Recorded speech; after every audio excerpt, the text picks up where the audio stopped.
Hi class, and welcome to this week's screencast on natural selection and adaptations.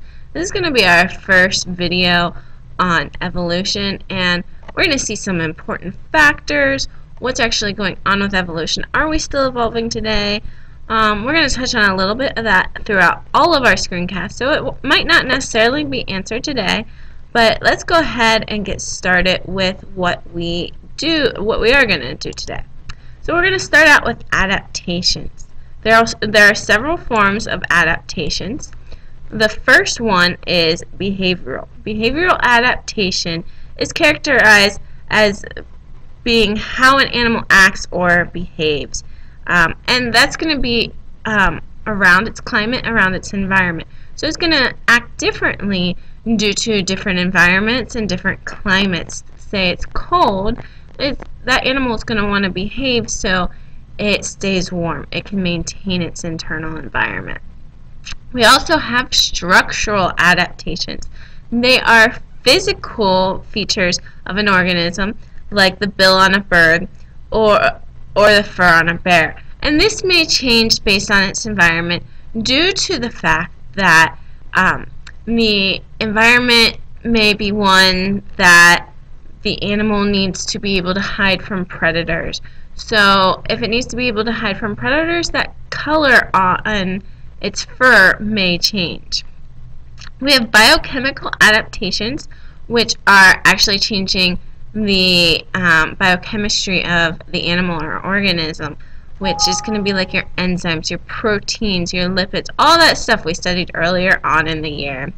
And finally, we have physiological adaptations. Physiological adaptations are going to be changes within both the biochemical and the structural, but it's going to actually change what happens in the body and the use of a limb or the use of an organ. So we might say that our appendix, while we know it used to have some use, now it has become a physiological adaptation because we no longer need it based on our diets and environment.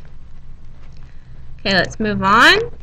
And so on the last slide, you should have seen that populations evolve together, but not as an individual. So one individual cannot evolve.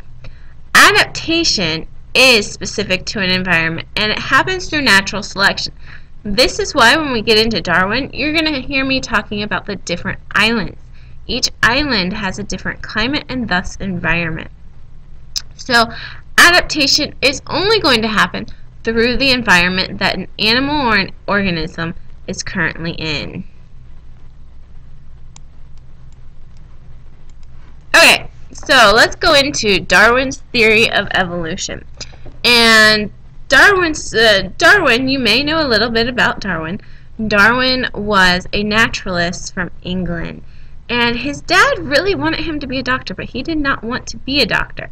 So he became a naturalist, and he started studying this theory of evolution, and he's kind of the one who tagged the theory of evolution, and this is one of the reasons we give him credit for the theory of evolution. However, at his time, there had already been some people that had started studying evolution. The first person you may have heard of a lot, the Greek philosopher Aristotle, and he viewed species as perfect and unchanging. So Aristotle didn't really believe in evolution, but he was the first one to kind of mention it, and that's why we want to talk about him here. In the century prior to Darwin, so about the 1700s, the study of fossils suggested that species changed over time. And even today, we can look at these fossils and we can see that species are changing. That is why a lot of times when we study human evolution, we look all the way back to Africanus americanus, which is Lucy. If you've ever heard of Lucy, she was a Neanderthal and she was found in Africa.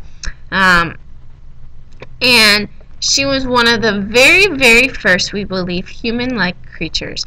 But as you can see, we have evolved into this, to all kinds of different creatures, one being humans. But we have some other creatures that also evolved from her. Okay, the last one I want you to note is Jean-Baptiste Lamarck. he suggested that life on Earth changed due to use and disuse. So we are actually using your arms or we're not using your arms. And we're going to evolve based on that. So if you're not going to use your arms, eventually, possibly, I'm not saying this is 100%, but possibly, our population could have shorter arms, could have no arms. It's just based on the favorable adaptations to that environment. And then inheritance of acquired characteristics. So we already studied DNA, we studied genetics. Now we are looking at those acquired characteristics, and we're going to study how they play a role in evolution. Because only things that can be passed down are heritable or acquired characteristic, which is what we're really going to look at. Okay, natural selection. There are many forms of natural selection, but we're just going to talk about natural selection in general for now. You will learn about the 3 different forms later. The differential survival and reproduction of individuals within a population is what is known as natural selection. So, Darwin was part of this theory of natural selection, though. Darwin was influenced by Lyell's Principles of Geology, which had some things about natural selection, but Darwin did come up with a lot on his own. Darwin came to realize, based on the principles of geology and things he studied as he was a naturalist, that Earth was very old, and over time, present-day species have arisen from ancestral species by natural selection. So, nature selects for the best form. So, Darwin, like I said, he lived in London, England, and he was a naturalist. His dad wanted him to be a doctor, but he went against his family's what they wanted. And in that, he decided to go on a voyage. And that voyage was on the HMS Beagle. HMS just stands for Her Majesty's Ship. And he went to South America. And he went to Australia. He went to all kinds of places. But the main place that we talk about that he went are the Galapagos Islands. Because he discovered so much in the Galapagos Islands. This is where he really discovered that there are differences between an environment and its species, and the species may have to adapt to its environment.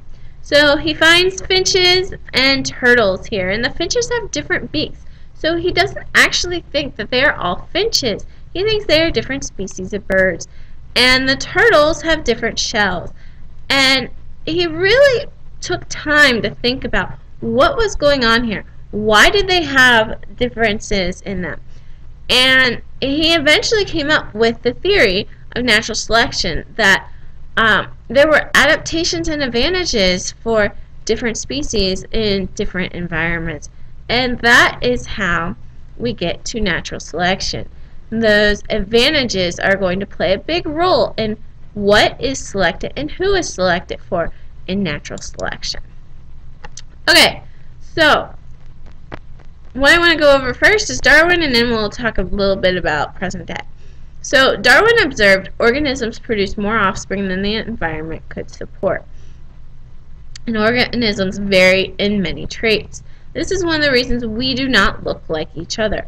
Yes, as a whole, a human looks the same, but we have very distinct differences in who we are. You may have blonde hair, you might have blue eyes, you may have round eyes, you may have a round or square face. All of these distinct differences are what makes us us. But besides just humans, other organisms' traits vary just like we do. And so Darwin was the first to really notice this. He reasoned that traits that increase their chance of surviving and reproducing in their environment tend to leave more offspring than others. So favorable traits will accumulate within that population. So this is one of the reasons we go towards a favorable trait, because it's going to accumulate in our population in a certain environment. So present-day species descended from a common ancestor and became modified along the way. This was specific to their environment via natural selection. So this is why we have the species we have today, because there was something that there was a favorable trait in one species, and a favorable trait in another, and a favorable trait in another. And this is what made organisms what they are today.